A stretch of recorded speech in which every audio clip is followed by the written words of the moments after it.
Inihandog ng aking asawa ang mga papeles ng diborsyo sa aking sariling pista ng pagreretiro, habang ang aking mga anak ay pumalakpak na nagsasabi na ito ang pinakamahusay na araw ng kanilang buhay. Doon ko natuklasan kung ano talaga ang ibig sabihin ng pagtataksil. Ako si Jose Reyes at sa loob ng 35 taon ay umakyat ako sa mga poste ng kuryente para panatilihing nakailaw ang kanilang mga tahanan. 35 taon na nagtatrabaho ng overtime para bayaran ang kanilang mga pangarap. At noong gabing iyon, sa harap ng lahat na gumagalang sa aking trabaho, ipinagdiwang ng aking sariling pamilya ang aking pagkawasak. Ang aking asawa na si Maria ay iniisip na makukuha niya ang kalahati ng wala.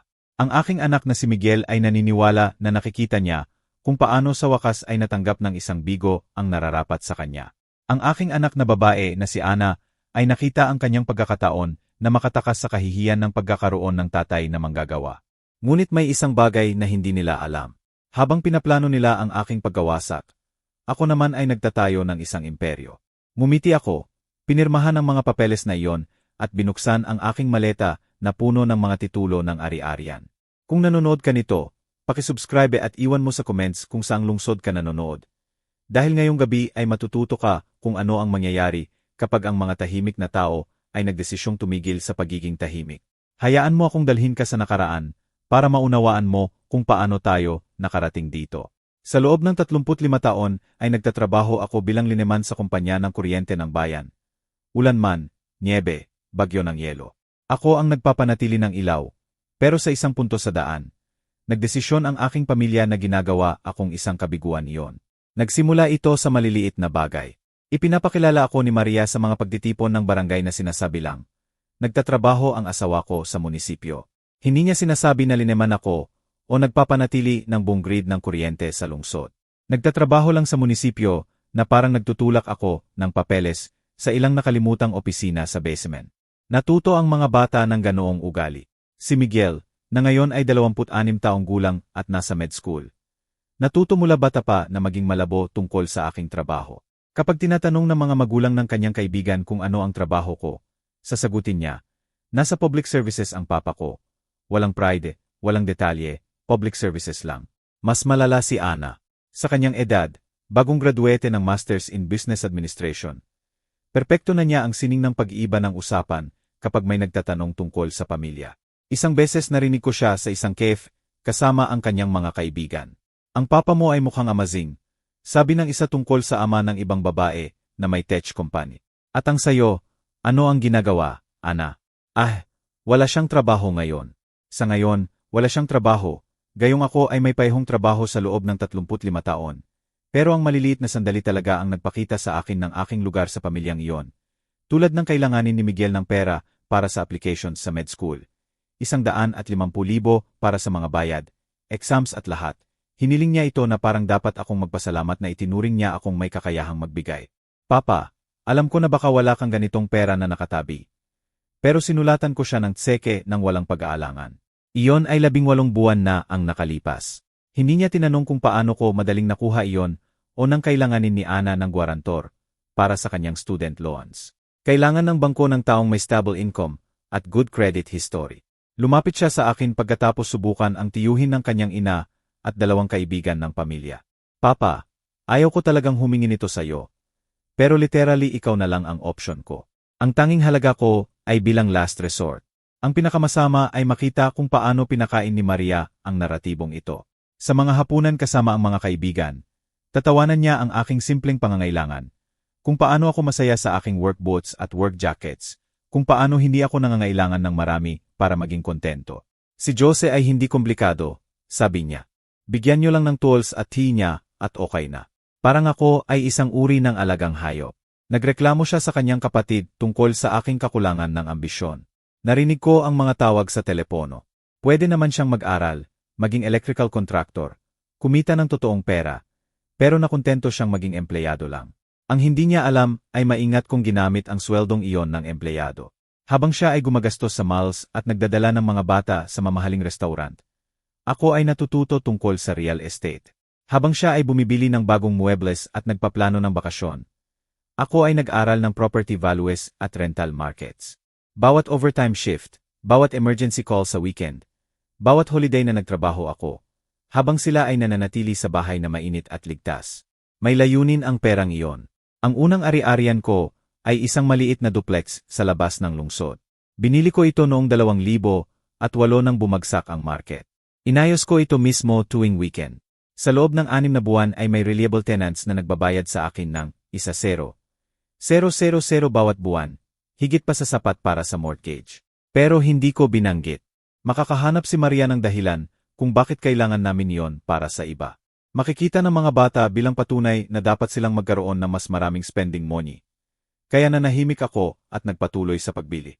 Ang ikalawang ari-arian ay dumating noong 2009. Isang single-family house for rent sa ibang barangay. Pagkatapos isang triplex noong 2011, isang maliit na apartment building noong 2013. Bawat isa ay maingat na pinili. Bawat isa ay nag-generate ng positive cash flow. Bawat isa ay ganap na invisible sa aking pamilya. Nakikita nila akong umuwi na marumi, pagod, at inaakala na ibig sabihin yon ay bigo. Hindi nila tinanong kung bakit hindi ako stressed sa pera. Hindi nila pinagtanong kung paano palagi kaming may sapat. Kahit na may supposedly limited sweldo ko. Naging routine ang kawalan ng respeto. Humihiram si Miguel ng 1,000,000 dito, 25,000 doon. Palaging may paihong tono, na parang pinapaboran niya ako sa pagbibigay ng pagkakataon na tulungan siya. Tinatrato ni Ana ang family dinners na parang charity work. Darating siya, kakain at magche-check ng phone. Kapag sinusubukan kong magsalita tungkol sa trabaho, bibigyan niya ako ng pulit smell na ibibigay sa estranghero sa elevator. At si Maria, nagsimula siyang tingnan ako na parang problema na kailangang solusyonan. Na parang hinahadlangan ako sa kanyang buhay para sa mas mabuti. Nagsimula akong magtagal sa worksites, hindi dahil kailangan ng trabaho, kundi dahil ang bahay ay parang courtroom kung saan ako ay laging nasa trial sa krimen ng pagiging ordinary. Pero ito ang tungkol sa ordinaryong tao. Napapansin namin ang mga bagay, nakikinig, naalala at nagpaplano. Hanggang sa tag-init ng 2023 ay nararamdaman ko nang nagtatapos ang kasal. Nagsimula si Maria sa GYM, bagong damit, bagong haircut, umuwi na may energy na walang kinalaman sa exercise machines. Hindi subtle ang signs. Text messages na itinago kapag pumasok ako sa kwarto. Phone calls na kinuha sa labas sa hardin. Biglang errands na 3 oras bago matapos. Pwede ko siyang kinonfront. Pwede kong hiniling malaman kung ano ang nangyayari. Pero natuto ako ng isang bagay sa mga taon. Mas mahalaga ang impormasyon kaysa konfrontasyon. Kaya nag-obserba ako, nakikinig at naghintay. Ang unang concrete evidence ay dumating noong Agosto. Isang charge sa credit card namin para sa dinner sa pinakamahal na restaurant sa tabi ng lawa. 3,500 para sa dalawa. Ang problema ay sinabi niya sa akin na kakain siya, kasama ang kanyang kapatid na babae noong gabing iyon. Ang kapatid niyang diabetic at hindi kumain sa restaurant sa loob ng 2 taon. Pagkatapos dumating ang upgrade ng GYM membership, mula basic plan ng 1,500 bawat buwan sa premium package ng 3,000 na kasama ang personal training sessions kasama si Brian Santos. Hindi ko kailangang maging detective para ikonekta ang mga tuldok. Pero ang financial infidelity ay simula pa lang. Nagsimula si Maria magsalita tungkol sa future namin ng iba, suggestions tungkol sa pagbenta ng bahay. Baka kumuha ng mas maliit, comments kung paano kami ay may sobrang utang para sa edad namin. Doon ko napagtanto kung ano ang nangyayari. Hindi lang siya nagpaplano umalis. Nagpaplano siyang kumuha ng kalahati ng lahat na iniisip niyang mayroon kami. Nakakatawang irony. Habang siya ay nag-alala sa supposed debt namin, ako ay nag-generate ng 500,000 bawat buwan sa rental income. Habang siya ay stress sa mortgage ng bahay namin, ako ay may-ari ng iba pang 10 properties na walang utang. Habang siya ay natatakot na hindi natin kayang bayaran ang retirement, ako ay may sapat na passive income para mag-retire bukas. Pero kung mananahimik ako, kung hayaan kong magana ito ayon sa plano niya, mawawala lahat sa akin. Ang batas ng estado ay equitable distribution. Ibig sabihin hinati ng korte ang assets 50 bawas 50 kahit ano ang dahilan ng diborsyo. Ang bahay na tinitirhan namin sa loob ng 20 taon, kalahati sa kanya. Ang retirement account ko sa 35 taon ng trabaho, kalahati sa kanya. Ang savings account na iniisip niyang tanging asset namin, kalahati sa kanya. Pero dito may fatal flaw ang plano niya. Hindi niya alam ang real estate portfolio. Bawat property ay binili lang sa pangalan ko. Gamit ang income na hindi niya sinubaybay sa loob ng mga taon, na hindi niya pinansin ang finances namin lampas sa weekly shopping niya. Legal na akin ang mga iyon. Moral, well, depende sa pakiramdam mo tungkol sa taong gumugol ng 35 taon na nagpaplano iwan ang kasal kapag maginhawa na. Kasali rin ang mga bata sa plano. Nagsimula si Miguel mag-comment kung paano tumatanda na si Papa at baka oras na para isipin ni Mama ang sarili niyang kaligayahan. Nagpo-post si Ana ng pictures sa social media mula sa mamahaling restaurants at weekend trips na wala ko. Family events kung saan hindi ako inimbita o pinaparamdam na bisita lang. Nagka-practice na sila ng buhay na wala ako. Ang breaking point ay dumating noong unang bahagi ng Oktubre. Tumawag si Miguel para humiram ng 250,000 para sa med school expenses. Nang humingi ako ng detalye, nainis siya. Papa, hindi ko kailangang i-justify sa iyo bawat gasto. Para sa school naman. Okay lang. 2 araw pagkatapos, tumawag si Ana ng similar request. 175,000 para sa startup costs ng business niya. Hindi sila humihingi ng tulong sa tatay nila. Nagwi-withdraw sila mula sa iniisip nilang joint account na malapit na nilang pamahalaan. Doon ko nalaman na kailangan kong kumilos. Dahil kung hayaan ko itong magpatuloy, hindi lang mawawala ang kasal ko, mawawala rin ang dignidad ko. Nagsimula ang konfrontasyon sa isang hapunan noong Martes ng gabi. Unang bahagi ng Oktubre. Walang espesyal, kami lang 4 sa mesa sa kusina. Tulad ng libu-libong beses noon. Pero nagbago ang undercurrent. Alam ng lahat na may darating. Nagluto si Maria ng special nilaga niya. Ang nilaluto lang niya kapag may guilt siya sa isang bagay. Si Miguel ay nasa bahay mula med school para sa long weekend. Si Ana ay dumating mula sa apartment niya. Ang sarap nito, sabi ni Maria habang hinhiwa ang karne ng mas maingat kaysa kailangan. Magkasama tayong lahat. Sumang-ayon si Miguel. Dapat gawin natin ito ng mas madalas, habang kaya pa. Deliberate ang phrase. Habang kaya pa, na parang may expiration date ang pamilya namin na alam ng lahat maliban sa akin. Iniwan ko ang tinidor ko. May nasa isip ka ba, Miguel? Nagpalitan sila ng tingin ng ina niya. Papa, nag-uusap kami tungkol sa future mo, sa future ni Mama. Sa future namin, mabilis na correct ni Maria. Tama. Ang future nila together. Naghintay ako. Hinayaan kong punan nila ang katahimikan. Sumali si Ana. Papa, nagtrabaho ka ng sobrang hirap sa napakahabang taon. Baka oras na isipin kung ano ang susunod. Ang susunod ay retirement, sabi ko. Sa 2 linggo. Tama. Pero pagkatapos noon, patuloy ni Miguel, baka gusto niyo ni Mama ng iba't ibang bagay. Normal iyan. Nagkakalayo ang mga tao. Nagkakalayo ang mga tao. Ulit ko, o nagdedesisyon ang mga tao. Tumunog ang tinidor ni Maria sa plato niya. Jose, ano ang ibig sabihin noon? Wala. Nag-iisip lang ng malakas. Humilig si Miguel pasulong. Papa, pwede ba akong maging honest sa'yo? Sana. Iba ka lately, distant. Parang galit ka sa isang bagay. Halos tumawa ako. Galit. Na parang may sama ka ng loob sa amin sa ilang dahilan. Anong dahilan kaya may sama ako ng loob, Miguel? Tumingin ulit siya sa ina niya. Baka dahil pakiramdam mo, hindi mo naabot ang gusto mo at ibinabaling mo sa pamilya. Kahanga-hanga ang audacity. Ang anak ko, na hindi pa nagtrabaho kahit isang araw sa buhay niya, nagdududa sa achievements ko. Ano ba talaga ang gusto kong abutin? Sumagot si Ana. Papa, alam mo kung ano ang ibig namin. Karamihan sa edad mo ay may mas maraming maipagmamalaki sa career. Mas marami na maipagmamalaki, sabi ko. Tulad ng ano? Tulad ng pagmamay-ari ng isang bagay. Business. Real assets. Dahan-dahang tumango ako. Real assets. Empleyado ka buong buhay mo. Sabi ni Miguel. Walang masama doon. Pero ano? Sa wakas nagsalita si Maria. Pero nililimitahan nito ang options. Jose, para sa ating dalawa. Anong options ang hinahanap mo, Maria? Napansin niya ang paggamit ko ng buong pangalan niya.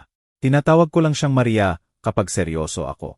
Sinasabi ko lang na baka pareho tayong karapat-dapat mag-explore ng gusto natin sa next chapter natin. Next chapter, ulit ko, nang wala ang isa. Hindi yon ang sinabi ko, pero yon ang ibig mo sabihin. Tahimik ang mesa. Huminga ng malalim si Miguel.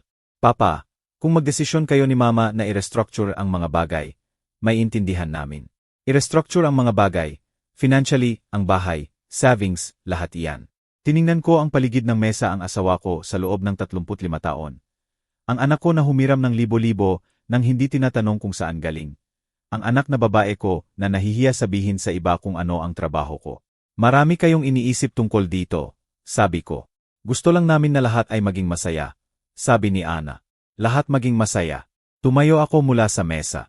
Iyon ay interesting. Saan ka pupunta? Tanong ni Maria. Sa garahe. Kailangan kong mag-isip.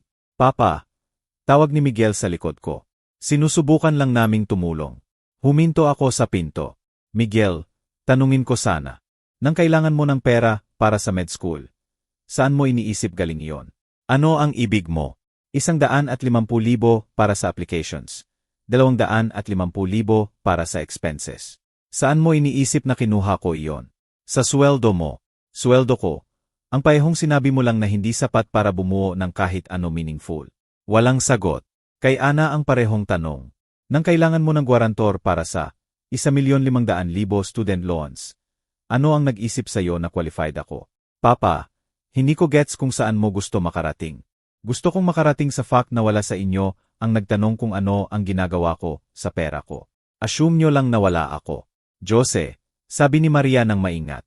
Ano ang sinusubukan mong sabihin? Ngumiti ako. Sinasabi ko na baka dapat mas curious kayo tungkol sa lalaking balak mong i-divorce. Nakabitin ang salita na parang hamon. Sino ang nagsabi tungkol sa divorce? Tanong ni Maria. Maria, buwan mo nang pinaplano ito.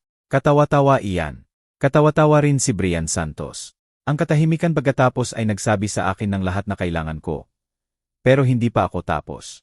Kinaumagahan, umalis si Maria bago ako magising. Maagang shift sa tindahan, sabi ng note niya. Ang curious ay hindi siya nagtatrabaho sa umaga. Nagluto ako ng kape at umupo sa kusina na iniisip ang usapan kagabi. Naipakita nila ang cards nila ng maaga. Na-reveal ang plano bago nila naintindihan kung ano ang kalaban. Vibrate ang phone ko. Text mula unknown number. G. Reyes, si Jenny po mula Property Management. May problema sa duplex. Ang tenant sa Unit B ay nag-report ng leak. Pwede po tawagan kapag may oras. Binura ko agad ang message. Minsan tinitingnan ni Maria ang phone ko kapag akala niya wala ako. Pero ang tawag ay nagpaalala sa akin ng important. Ang properties ko ay hindi lang numbers sa bank account. Totoong lugar kung saan nakatira totoong tao. Tao na umaasa sa akin na responsible, reliable, available. Hindi tulad ng pamilya ko. Iginagalang ng tenants ko ang ibinibigay ko. 20 minutes later, another call, mula sa tenant ko sa apartment building. G. Reyes, si Diana po sa 2A. Gusto ng couple sa 1B renew agad ang contract. Nag-offer sila ng 2,500 extra bawat buwan kung masekure ang 2 taon. 2,500 extra bawat buwan sa 2 taon. 60,000 additional income dahil gusto ng tao ang security ng pananatili sa lugar na ginawa kong comfortable para sa kanila. Sinabi ko kay Diana na isipin ko at tatawagan ko ulit. Habang natatapos ang breakfast, lumitaw si Miguel sa kusina, gusgusin ang buhok, shoot pa ang damit kagabi. Clearly tinuturuan siya ng med school na magandang personal organization. Papa, tungkol kagabi. Ano iyon? Baka sobra kami. Stressed si Mama Letly sa pera. Stress sa pera. Sabi ko, interesting. Iniisip niya may sobra tayong utang. Halos mabilaukan ako sa kape. Anong utang? Ang mortgage. Credit cards. Alam mo na, Miguel, isa lang ang credit card namin at binabayaran buo bawat buwan. Talaga. Hindi binanggit ni Mama iyan, mukha siyang confused. Sabi niya nahihirapan kayo makasabay sa gastos. Anong gastos? Hindi ko alam. Bahay, utilities, normal na bagay. Iniwan ko ang tasa ng kape. Miguel, ano iniisip mo ang kinikita ko sa trabaho ko? Hindi ko talaga iniisip. Hulaan mo, Papa. Ayaw ko maghula. Gumalaw siya ng uncomfortable. Siguro 2 milyon. 2.5 milyon. Tumango ako. 2.5 milyon para umakyat sa poste sa anumang panahon sa 35 taon. Tama. Sa tingin mo reasonable ba iyan? I mean, decent naman para sa ganitong trabaho. Ganitong trabaho. Papa, hindi ko ibig sabihin si Miguel. Alam mo ba kung magkano ang sweldo ng lineman? Umiling siya. Ang base pay sa Municipal Power Company ay 400,000. Kasama overtime, holiday pay, emergency calls. Average ko, 4,800,000 noong nakaraang taon. Bahagyang bumuka ang bibig niya at iyon lang ang daytime job. Ano ang ibig mo sa daytime job lang? Tumunog ang phone ko bago siya makasagot. Ang caller ay Real Estate Solutions. Pesensya, sabi ko kay Miguel at sinagot. G. Reyes, Si Esteban po mula Real Estate Solutions. Natapos na ang inspection ng rental property. Okay lahat para sa refinancing. Dapat ready ang papers sa Biyernes. Sounds good, Esteban. Ipadala sa office email ko. Gagawin namin. At congrats sa apartment building. Narinig ko fully rented na bago pa sa schedule. Salamat. Tumulong ang location. Palaging tumutulong ang location. Mag-usap tayo sa Biyernes. Binaba ko. Nakatingin sa akin si Miguel ng mataman. Papa, ano iyon? Business call. Anong business? Ngumiti ako. Wala kang interest, ilang investments lang na pinagtatrabahuhan ko. Investments, maliliit lang, walang komplikado. Pero nakakonekta na si Miguel ng dots. Ang pera na madali kong naibigay para sa school expenses niya. Ang guarantor application na instant approved. Ang fact na hindi ako stressed sa finances, kahit iniisip niya dapat ako ay stress. Papa, ilang properties meron ka? Properties. Tungkol sa properties ang tawag na iyon. Natapos ko ang kape at tumayo. Miguel, sinasabi ni Mama na bigo ako. Di ba? Hindi, sabi lang niya na pwede kang gumawa ng mas marami sa buhay mo. Tumango ako mas marami sa buhay ko. Baka tama siya, Papa. Baka oras na magsimula ng mas marami. Iniwan ko siyang nakatayo sa kusina. Siguro tumatawag na kay Mama bago pa ako makarating sa garahe. Na eksakto ang gusto kong gawin niya. October 15, 2023. Ang retirement party ko sa event hall sa north side ng lungsod. Si Maria ang nag-insist na siya ang mag-organize. Ito lang ang list na magagawa ko. Sabi niya pagkatapos ng lahat ng taon ng service. Noon ay iniisip ko considerate siya. Ngayon looking back, nagsiset siya ng stage. Puno ang hall. 120 tao, siguro higit pa. Coworkers mula power company na hanggang 15 taon na. Union reps, kapitbahay, extended family. Kahit ilang tenants ko dumating, na nagulat ako. Hindi ko sinabi sa kanila ang party. Tinatrato kami ni G. Reyes na parang family. Sabi ni Maria, na nakatira sa duplex ko kasama ang 2 anak niya.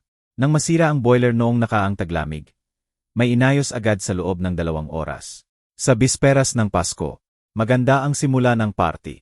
Ang supervisor ko, si Guillermo Moreno, nagbigay speech tungkol sa safety record ko. 35 taon, 0 major accidents. Si Jose Reyes ang tipo na gusto mo sa team kapag may bagyo. Sabi niya, reliable tulad ng umaga. Tumawa ang tao, pumalakpak. Nagkwento ng emergency calls na pinagsamahan namin.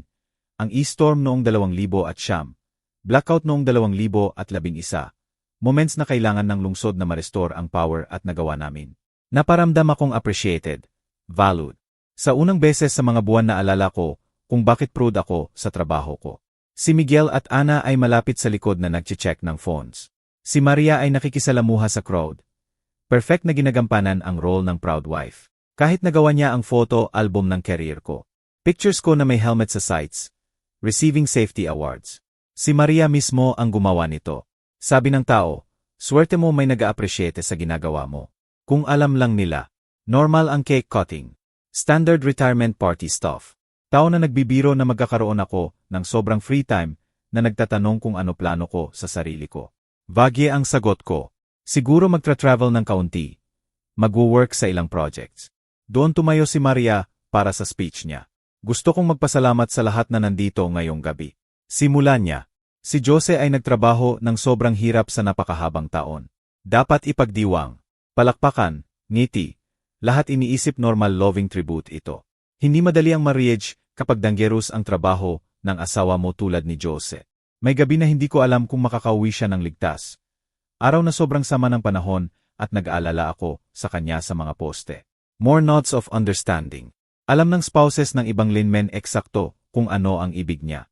Pero palagi umuwi si Jose, palaging nag-provide, palaging inuna ang pamilya niya. Past tense hindi accidental. Nakuha ko, kahit walang ibang nakakuha. Kaya, patuloy niya, ito ang tamang time para mag-announce. Tahimik ang hall. Wala ito sa program. Pagkatapos ng 35 taon na inuna ni Jose ang trabaho niya sa lahat. Sa tingin ko oras na para pareho kaming magsimula ng bagong chapter. Confused ang tao. Magsimula ng bagong chapter. Dapat together kami magsisimula. Nilabas ni Maria mula sa bag niya ang Manila envelope. Jose, nagtrabaho ka ng sobrang hirap ng matagal. Deserve mo ang freedom. True freedom. Inabot niya sa akin ang envelope. Ito ang divorce papers. Isinampa ko kahapon. Deafening ang silence. 120 tao na nakita akong buksan ang envelope at makita ang 14 na pages ng legal documents na humihingi ng dissolution ng marriage namin. Pero ito ang hindi inaasahan ng sinuman. Ngumiti ako. Hindi ang ngiti ng pretend okay. Ang ngiti ng taong naghihintay ng moment na ito. Salamat, Maria, sabi ko ng kalmado. Sobrang thoughtful ito. Hindi alam ng tao kung paano mag-react. Planned ito. Pareho kaming agree dito. Lumapit si Miguel. Papa, sinabi sa amin ni Mama na mangyayari ito. Support kami sa decision na ito. Sa tingin namin best ito, dagdag ni Ana, para sa pareho. At doon sinabi ni Miguel ang words na nagsil ng faith niya. Honestly, Papa, this could be the best day ever. Tumawa si Ana. Finally, diba? Finally. Na parang relief ang ending ng marriage ko.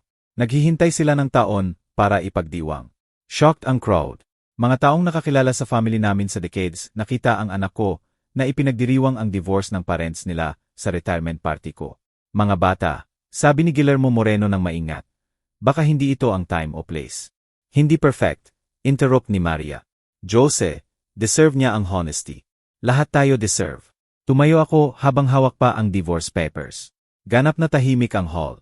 Maria, definitely honest ito, sabi ko. Very honest. Sana naiintindihan mo, Jose. Hindi ito tungkol sa failure, tungkol sa pag-accept ng reality. Reality. Ulit ko. Definitely pag-usapan natin ang reality. Maingat kong tiniklop ang papers at inilagay sa pocket ng jacket ko. Since honest tayo sa harap ng lahat ng tao, baka ako rin maging honest. Nag-waver ang confidence ni Maria. Ano ang ibig mo? Ibig ko sabihin baka oras na para lahat maunawaan kung ano talaga ang ipinagdiriwang nyo dito. Nervous si Miguel. Papa, ano ang sinasabi mo? Sinasabi ko na ang mama nyo ay may affair sa personal trainer niya sa loob ng 8 buwan. Gasp sa paligid ng hall. Namutla si Maria. Sinasabi ko na kayong dalawa ay naglano ng divorce na ito sa loob ng buwan. Iniisip na makukuha nyo ang kalahati ng iniisip nyong meron ako. Jose, warning ni Maria, hindi sabihin ang truth. Sa sarili kong retirement party tiningnan ko ang paligid ng hall, lahat ng taong dumating para i-honor ang 35 taon ko ng service. Tao na gumagalang sa naabot ko. Ang truth ay isinampa ni Maria ang papers na ito dahil iniisip niyang bigo ako na walang meaningful achievement. Ang truth ay ipinagdiriwang ng mga anak ko dahil nahihiya sila sa ginagawa ng tatay nila para kumita. Hindi totoo iyan, simula ni Miguel. Ang truth ay, patuloy ko, wala sa inyo ang nagtanong kung ano ginagawa ko sa kinikita ko. Assume nyo lang na hindi marami. Vibrate ang phone ko. Text. Tiningnan ko at ngumiti. Perfect ang timing nito. Kaka-receive ko lang ng message mula sa property manager ko. Fully rented na officially ang apartment building. Iyon ang building number 11, kung may bibilang. Palpable ang confusion sa hall. Building number 11, tanong ni Guillermo Moreno. Ang apartment building na binili ko last year, kasama ang iba pang 0 rental properties na nakuha ko sa nakaraang 15 taon. Absolute silence. Jose, bulong ni Maria. Ano ang sinasabi mo? Sinasabi ko na habang nagpaplano kang i-divorce ako para sa kalahati ng wala. Ako ay nag-generate ng mga 750,000 bawat buwan sa rental income. Namutla ang mukha ni Miguel. Hinawakan ni Ana ang back ng upuan para suportahan ang sarili. Sinasabi ko na ang bigo mong asawa ay may-ari ng higit 50 milyon sa real estate assets. Sumabog ang hall.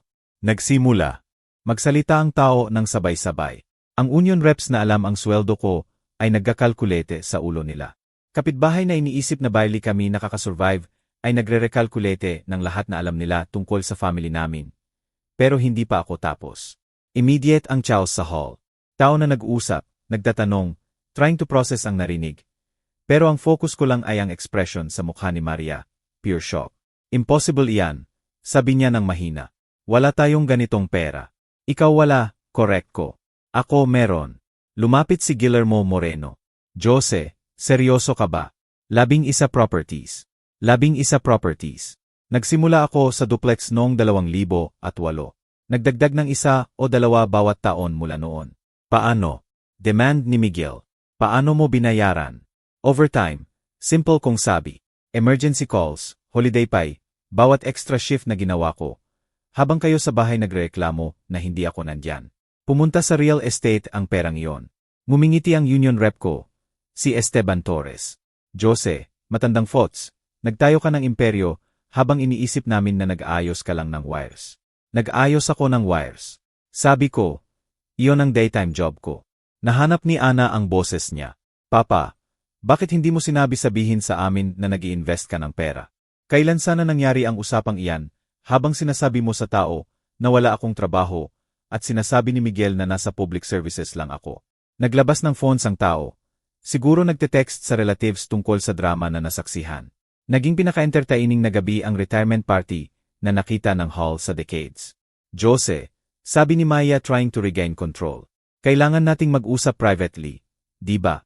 Matigas kong sabi. Tapos na tayo sa private talks. 35 taon ng private conversations ang nagdala sa atin dito. Subukan naman natin ang public honesty. Tumunog ang phone ko. Tiningnan ko ang caller ay Property Management, Prestige. Excuse me, sabi ko sa crowd at sinagot. G. Reyes, si Jenny po. Sorry po sa abala, pero may offer na kami sa Southern Property.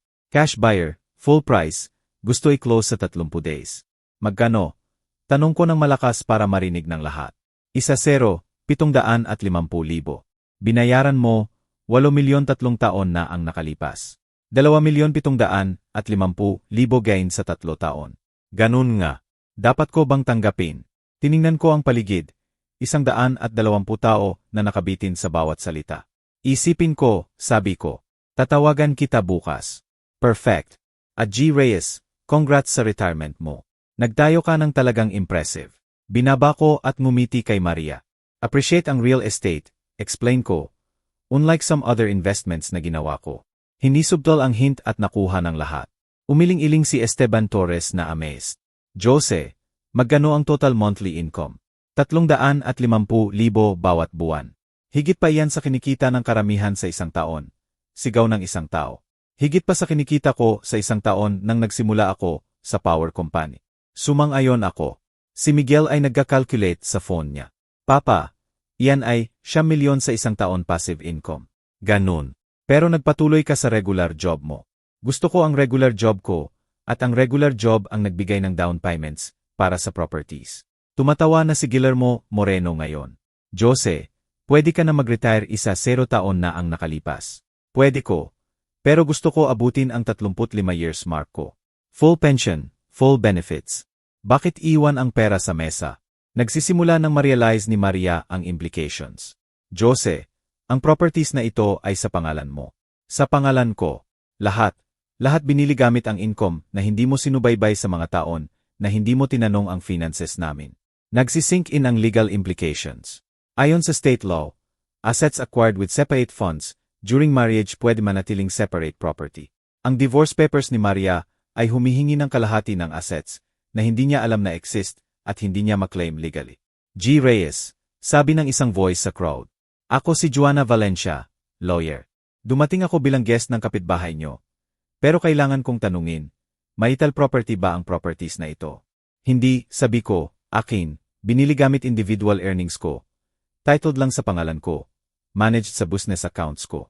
Kaya ang divorce demand ni Emares Reyes ay humihingi ng kalahati ng bahay natin at kalahati ng savings account na alam niya. Pwede niya kunin pareho. Nilabas ko ang phone ko at ipinakita sa crowd ang banking API ko. Ang savings account na kalahati ang hinhingi niya ay may 420,000. Nagsimulang tumawa ang tao. Hinihingi ni Maria ang kalahati ng 400,000 habang nakatayo sa tabi ng lalaking worth higit 100 milyon. Ang bahay ay worth mga 14 na milyon, patuloy ko. Minus mortgage. Mga 2 milyon equity. Pwede rin niya kunin ang kalahati ko. Kaya, 1,200,000 total ang makukuha niya. Tanong ni Miguel. Makukuha niya ang 1,200,000 plus kung magkano meron si Brian Santos sa savings niya. Ang mention ng pangalan ni Brian ay nagpadala ng another wave ng murmurs sa crowd. Umiyak na si Ana ngayon. Papa, hindi namin alam. Wala kaming ideya. Ana, hindi nyo tinanong. Wala sa inyo ang nagtanong kailanman. Lumapit si Miguel. Papa, sorry, lahat kami sorry. Pwede natin ayusin ito. Tiningnan ko ang anak ko. 26 taon. Sa med school. Malapit graduate na may massive debts at walang financial plan lampas sa umaasa sa parents. Miguel, ano ang gusto mong ayusin? Ang relationship natin, ang family. Anong relationship? Iyong hinhiraman mo ako ng pera nang hindi tinatanong saan galing. Iyong nahihiya ka sabihin sa tao ang trabaho ko. Papa, mali ako doon. Mali ka sa maraming bagay. Sumali si Ana. Pulang-pula ang mata sa iyak. Running mascara. Papi, sabi niya gamit ang pangalan na hindi niya ginamit sa akin sa 10 taon. Sorry na sorry ako. Sorry sa ano specifically, sa hindi pag-appreciate sa'yo, sa pagkahiya, sa lahat. Tumango ako. Ana, naalala mo ba nang kailangan mo ng gwarantor para sa student loans mo? Subukan mo muna 3 iba. Bakit? Kasi iniisip ko baka hindi ka qualified. Kasi iniisip mo pobre ako. Iniisip namin lahat pobre. Hindi, Ana, iniisip mo pobre ako. Si Mama ang naghahandle ng household finances. Alam mo eksakto kung magkano ang in at out. Assume mo lang na hindi ako nagkontribute marami. Hindi niya Denny. Kay Miguel parehong tanong. Nang kailangan mo ng pera para sa med school. Bakit mo phrase na parang pinapaboran mo ako sa paghingi? Hindi ko alam. Alam mo, sabihin mo. Siguro iniisip ko mag-feel ka useful na finally tumutulong ka sa important thing. Important thing. Hindi tulad ng pagpapanatili ng ilaw sa buong lungsod sa 35 taon. Ibinaba niya ang tingin. Papa, alam ko kung paano tunog yan ngayon. Paano tunog ngayon? Si Miguel tunog pareho noon. Hindi lang nila inisip kung paano tunog. Nilabas ko ang phone ko at binuksan ang contacts.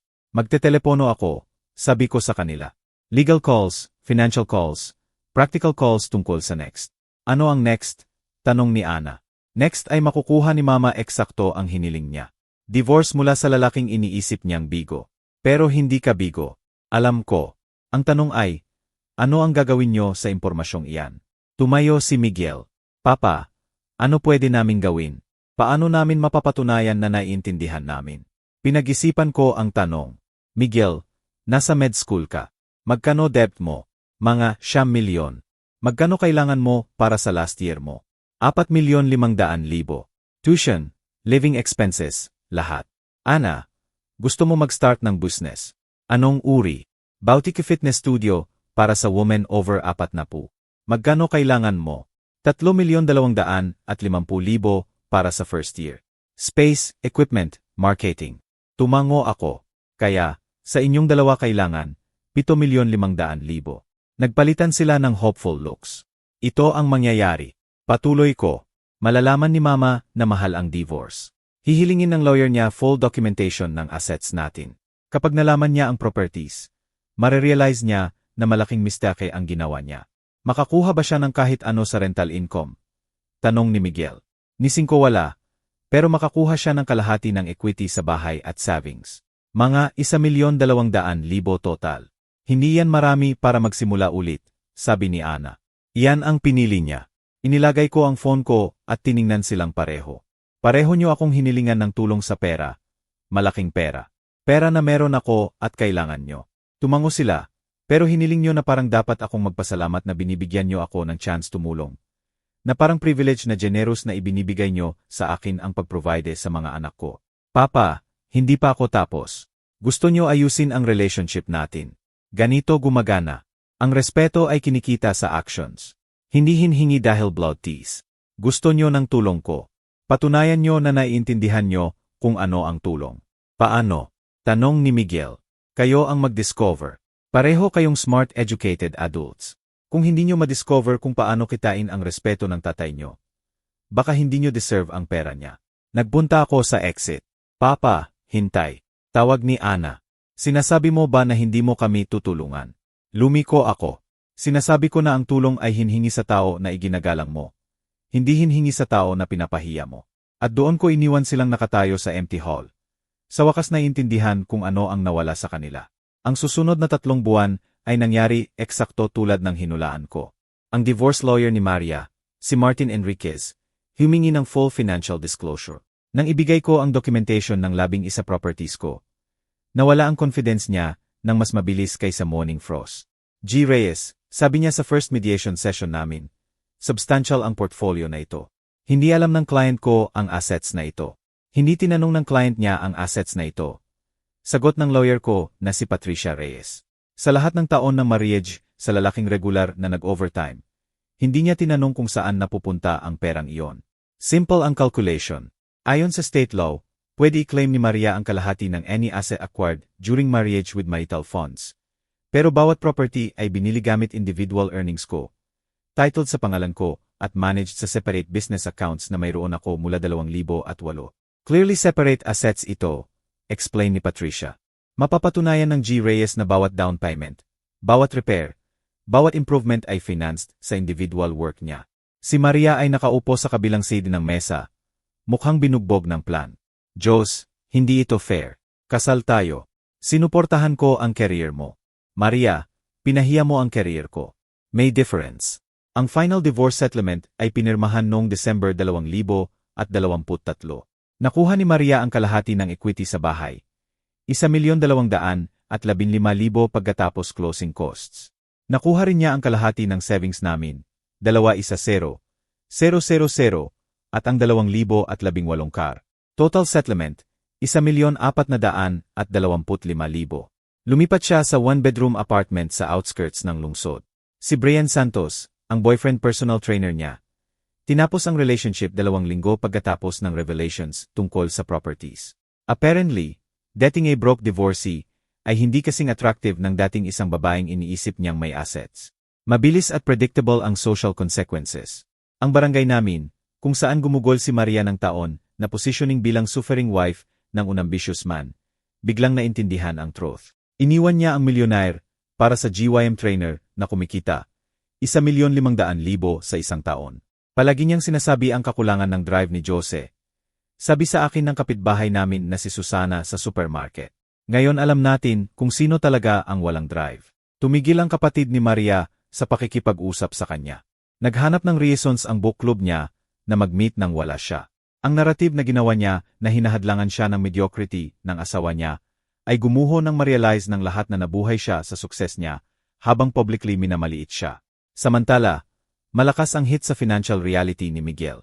Due ang tuition sa med school para sa last year niya noong January. 4,500,000. Umaasa siya sa family support na wala na. Ang first call niya ay dumating 3 araw pagkatapos ng Pasko. Papa, kailangan ko makipag-usap sa'yo. Tungkol saan? Tungkol sa school, sa pera. Ano iyon? Hindi ko kayang bayaran ang last year tuition. Ang loans na qualified ko ay 60% lang cover. Unfortunate iyan. Papa, alam ko nagkamali ako. Alam ko lahat kami nagkamali. Pero kulang ako, 1,500,000. At kung hindi ko bayaran bago January 15, kailangan ko mag-leave. Miguel, ano gusto mo sa akin? Gusto ko humiram ng 1,500,000. Humiram ibig sabihin balak mo bayaran. Kailan iyan? Pagkatapos residency, pagkatapos mag-practice ka. Kaya sa 7 taon, siguro 6, hinayaan ko ang silence. Papa, nandyan ka pa. Nandito lang ako iniisip ang sinabi mo sa retirement party. Ano? Sabi mo ang diborsyo kay mama ay pwede ang best day ever. Papa, na-explain ko na iyan. Confused lang ako. Ako, Miguel, hindi ako nagpapahiram ng pera sa tao na iniisip na ang personal disasters ko ay best days ever. Hindi fair iyan. Fair. Ipinagdiwang mo ang divorce ng parents mo publicly sa retirement party ko. Sa tingin mo relevant pa ang fair ngayon? Binaba niya. Dumating ang crisis ni Ana 2 linggo pagkatapos. Rejected ang business loan application niya. 2,500,000 para sa fitness studio. Walang guarantor, hindi approve ng bank. Papa, alam ko galit ka sa amin, pero ito ang dream ko. Ana, ano ang nag-isip sa'yo na responsibility ko ang dream mo? Kasi tatay kita. Ang pagiging tatay mo ay hindi nagpigil sa'yo na mapahiya sa trabaho ko. Bata pa ako, tanga pa, 23 ka na iyon. Hindi na bata, educated adult na. Papa, please, babayaran ko. Magbabayad ako ng interest. Kahit ano gusto mo. Ang gusto ko ay family na gumagalang sa akin. Ang meron ako ay family na gusto ang pera ko. Hindi tungkol sa pera, Ana. Tungkol lahat sa pera. 6 months ago hindi mo mabother I mention ang trabaho ko sa friends mo. Ngayon tumatawag ka para sa 2,500,000. Ano ang nagbago? Nagbago ako. Lahat kami nagbago. Hindi kayo nagbago. Nagbago ang circumstances nyo. May difference. Ang third call ay galing kay Maria mismo noong February. Jose, kailangan nating mag-usap. Hindi na. Nahihirapan ang mga bata financially. Adults na ang mga bata. Pwede si Miguel kailangan ay drop ang med school. Dapat iniisip niya iyon bago ipagdiwang ang divorce natin. Diyos, please. Alam ko nagkamali ako. Pero huwag pausahan ang mga bata sa decisions ko. Maria, hindi ako nagpaparusa sa kahit sino. Hindi lang ako nagre-rescue rin. Anak mo sila. Adult sila na very clear ang feelings nila sa akin. Pinoprotektahan nila ako. Iniisip nila unhappy ako. Unhappy ka ba? Kaya nakuha mo ang gusto mo. Lahat nakuha ang gusto nila. Jose, narealize ko na nagkamali ako. Malaking mistake. Narealize mo ba iyan nang makita mo ang property portfolio? Hindi totoo iyan, Maria. Isinampa mo ang divorce pagkatapos ng 8 buwan na niloloko mo ako kay Brian Santos. Wala kang narealize. Nahuli ka. Subok niya ibang approach. Paano kung mag-couples therapy tayo? Paano kung subukan nating ayusin? Maria, divorced ka na. Hindi mo maayos ang divorce. Pwede tayong magpakasal ulit. Amazing ang audacity. Gusto mo magpakasal ulit sa akin dahil sa pera ko. Gusto ko magpakasal ulit sa'yo dahil mahal kita. Mahal mo ang pera ko. May difference. Diyos, please. Kailangan ng tulong ang mga bata. Kailangan maunawaan ng mga bata na may consequences ang actions. Pinili nila ang side nila. Ngayon nabubuhay sila doon. Hanggang March, paihong si Miguel at Ana ay nagtatrabaho sa retail jobs para bayaran ang bills nila. Si Miguel ay nag-leave sa med school. Si Ana ay lumipat pabalik kay Maria para hatiin ang rent sa 1-bedroom apartment. Ang family na nag-celebrate ng failure ko ay natututo kung ano ang totoong failure at sa wakas ay peaceful ako. 6 months pagkatapos divorce, nakaupo ako sa terrace ng bahay ko reviewing rental income statements at planning improvements sa apartment building. 1,200,000 at 35,000 ang na-deposit sa business account ko noong umagang iyon. Paihong amount bawat buwan sa nakaraang 3 taon tumunog ang phone. Si Miguel, Papa, pwede ba akong puntahan ka? Gusto ko makipag-usap sa'yo. Tungkol saan? Tungkol sa pag-unawa. 1 oras pagkatapos tinoktok niya ang pinto ko. Iba ang itsura niya, matanda, pagod. Napalitan ng mas realistic ang med school confidence. Papa, nag-work ako sa hardware store. 40 hours a week, per hour. Honest work iyan. At alam mo ba kung ano ang narealize ko? Ang iginagalang ng tao ay honest work. Mas mabuti ang treatment sa akin ng supervisor ko kaysa ginawa ko sa iyo kailanman. Tumango ako. Iginagalang ng tao ang naiintindihan nila. Papa, gusto ko mabawi ang respeto mo. Hindi ang pera mo, ang respeto mo. Paano? Hindi ko pa alam. Pero madidiscover ko. 3 linggo pagkatapos, tumawag si Ana. Papa, nagtatrabaho ako sa GYM. Nagbibigay ng fitness classes. Hindi sarili kong business, pero related sa gusto ko. Kumusta? Mahirap. Hindi malaki ang pera, pero gusto ko kinikita ko mismo. Iba ang feeling ng earning kaysa humiram. Ganun nga, Ana. Tumatawag ka ba para humingi ng isang bagay?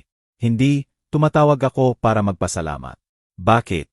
Sa pagturo sa amin ng dapat natutunan namin years ago. Tahimik ako sandali. Ano ang natutunan nyo? Na ang respeto ay hindi minamana, kinikita ito. 2 buwan pagkatapos, nagsimula si Miguel ng night classes para maging electrician. Gusto ko matuto ng trade, sabi niya. Totoong bagay, useful. Ngayon nagtatrabaho siya sa paihong municipal power company na pinagretirehan ko. Kumikita, 400,000 sa 1 taon at gusto niya. Binuksan ni Ana ang fitness studio niya 6 months later. Hindi sa pera ko, kundi sa business loan na qualified niya based sa own earnings at business plan niya. Successful ito dahil kinita niya. Si Maria ay nasa apartment pa rin niya. Nagtatrabaho pa rin sa retail. Nagtatanong pa rin kung ano ang mali. Ako ay nagtayo ng lasting, hindi lang ang properties, kundi ang boundaries. Respect sa actions, hindi assumptions. Kung nanonood ka nito, sabihin mo sa akin kung saan ka galing. At tandaan, ang tahimik na tao ay hindi mahina. Minsan pinipili lang namin ang laban namin ng maingat. Kung ang story na ito ay nagpa-reflect sa iyo tungkol sa kung paano minsan tinatak for granted ang pinakaimportanteng tao sa buhay natin, kung paano ang true value ng tao ay hindi nasusukat sa professional title niya, kundi sa actions niya, gusto ko malaman ang opinion mo. Ano ang gagawin mo kung ikaw si Jose? Sa tingin mo deserve ba ng mga anak ang second chance? Iwan mo ang comment mo sa baba. At kung touch ka sa story na ito o nag-isip ka, huwag kalimutan i-like ang video, mag-subscribe sa channel at i-on ang bell para hindi mo makaligtaan ang ibang stories tulad nito. Salamat sa pag-akompani sa akin hanggang dulo.